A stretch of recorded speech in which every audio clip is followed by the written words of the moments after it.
Assalamualaikum warahmatullahi wabarakatuh. Pada kesempatan ini kita akan membahas contoh-contoh dari monosakarida.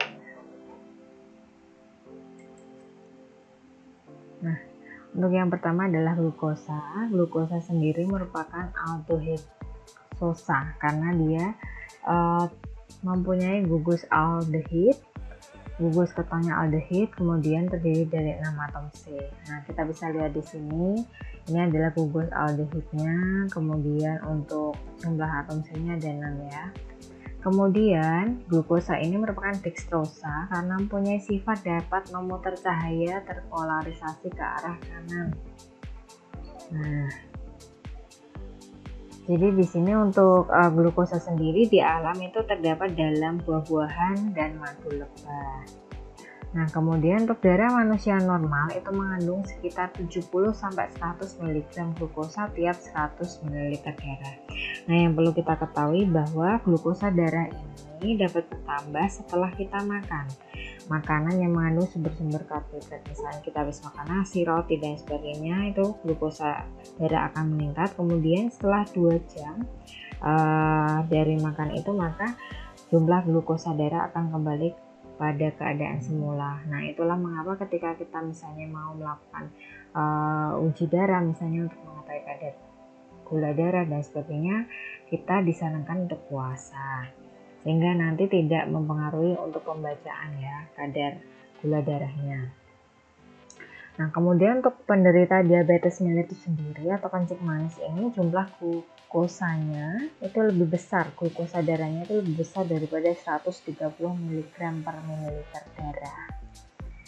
Nah, kemudian di alam ini glukosa itu dihasilkan pada tumbuhan ya, ini disintesis melalui proses fotosintesis, kemudian disimpan dalam bentuk amilum, yaitu dalam bentuk buah atau umbi, kemudian pate atau selulosa. Nah, jadi di sini untuk selulosa sendiri ini biasanya digunakan sebagai pembentuk dinding sel tumbuhan. Nah, kita bisa lihat di sini, ini merupakan gambar serat kapas. Ini merupakan contoh dari selulosa. Kemudian untuk yang tanaman yang di sebelah kanan ini, air tebunya itu merupakan glukosa. Nah, jadi kan kemarin sudah kita bahas ada glukosa yang dapat dimakan dan tidak dapat dimakan. Kemudian tadi untuk reaksi fotosintesisnya sendiri, ini dari CO2 kemudian ditambah dengan H2O menghasilkan glukosa dan oksigen, ini dengan bantuan cahaya matahari. Nah, glukosa yang terbentuk pada reaksi fotosintesis ini dapat digunakan untuk pembentukan amilum dan selulosa. Nah, kemudian untuk amilum sendiri ini merupakan penggabungan molekul glukosa yang membentuk rantai lurus atau bercabang dengan melepaskan molekul air. Nah, di sini kita bisa lihat untuk reaksinya, pembentukan amilum itu merupakan gabungan dari glukosa kemudian membentuk amilum dengan melepaskan sejumlah molekul air. Nah, ini jadi kalau misalnya ada 10 molekul glukosa, kemudian akan membentuk amilum dengan melepaskan 10 molekul air. Nah, di dalam dunia perdagangan kita juga mengenal ada sirup glukosa, yaitu suatu larutan glukosa yang sangat padat. Nah, ini untuk viskositasnya itu kantalannya tinggi. Nah, untuk sirup glukosa ini biasanya diperoleh dari amilum melalui proses hidrolisis dengan asam. Nah, kemudian yang kedua adalah fruktosa. Nah, fruktosa sendiri ini disebut sumbernya dari madu lebah. Nah, untuk fruktosa sendiri ini merupakan ketoheksosa karena fruktosa memiliki gugus ini ya, gugus keton ya. Kemudian terdiri dari 6 atom C.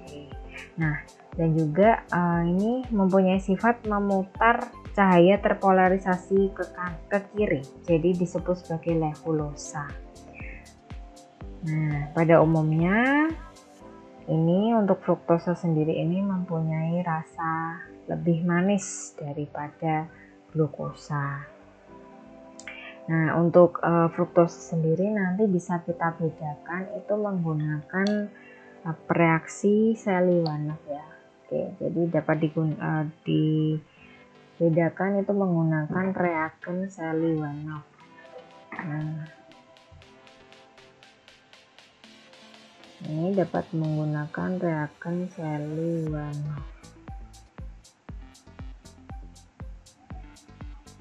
Nah, ini untuk reagen Seliwanov sendiri ini merupakan larutan dari resorsinol atau 1,3 dihidroksibenzen dalam asam HCl.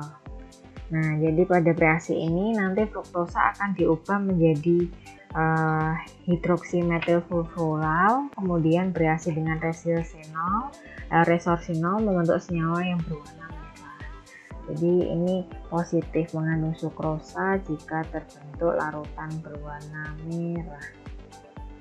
Nah, ini awalnya dari fruktosa kita ubah menjadi hidroksimetilfurfural, kemudian bereaksi dengan resorsinolnya atau reagen Seliwanov ini sendiri, kemudian akan terbentuk senyawa yang berwarna merah. Nah, ini khas untuk menunjukkan adanya fruktosa ini. Nah, kemudian untuk fruktosa nanti dapat berikatan dengan glukosa membentuk sukrosa yang bisa kita manfaatkan sehari-hari sebagai pemanis, asalnya dari tebu atau buah bit. Nah, jadi untuk sebagai contoh tadi untuk dextrofruktosa ini dapat membentuk isomer alfa dan isomer beta. Nah, kemudian untuk galaktosa sendiri ini jarang terdapat bebas di alam, kemudian umumnya berikatan dengan glukosa membentuk laktosa yaitu gula pada susu.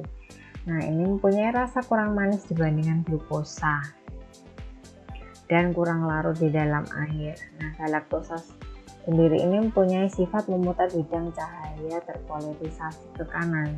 Nah, sehingga nanti disebut sebagai dextro. Nah, ini ya untuk dextrogalaktosa ini juga bisa membentuk isomer alfa dan beta dextrogalaktosa. Nah, nanti untuk galaktosa sendiri ini dapat dioksidasi dengan asam nitrat pekat dalam keadaan panas. Nanti galaktosa akan membentuk asam musat yang kurang larut dalam air jika dibandingkan dengan asam sakarat yang dihasilkan dari oksidasi glukosa.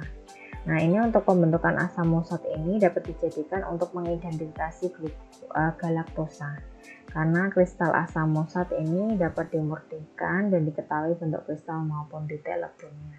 Jadi ini merupakan salah satu cara untuk ini ya membedakan antara galaktosa dengan monosakarida yang lain, yaitu dengan cara mereaksikan dengan asam nitrat.